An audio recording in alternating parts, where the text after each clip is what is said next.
What are the generations that exist in today's workforce, and what defines them? There are actually 5 generations in today's workforce, and each of these generations is defined by sociologists and researchers like myself by their influences growing up, and that is between the ages of 6 and 18 years old. And there are probably many different ideas on who those generations are. However, generally there are some accepted age groups as we define them. And most sociologists and educators and researchers define first the silent generation, also called the radio babies, and they are between 72 and 92 years old. They were dubbed radio babies because when they were between the ages of probably 6 and 12, there was no TV. They were sitting around in the living room or the kitchen, the radio, and that was their entertainment.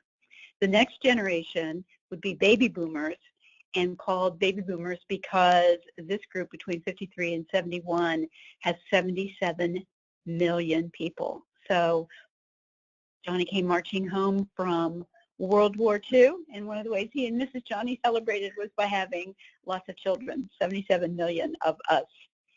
The Generation Xers, who are between 37 and 52, were named by a Canadian novelist who was himself a Generation Xer, and called Xers because he felt at that time that this was a generation who didn't know quite what they wanted to do, what they wanted to contribute to the world.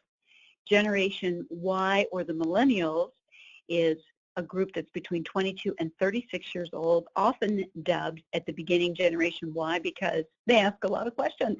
Ask Generation X and the boomers and the silent generation, why do we do things this way? And then the generation that's just coming into the workplace now in part-time positions in high school and just getting out of college is called Generation Z, or I generation, or post-millennials, or linkers. Any of those are the same.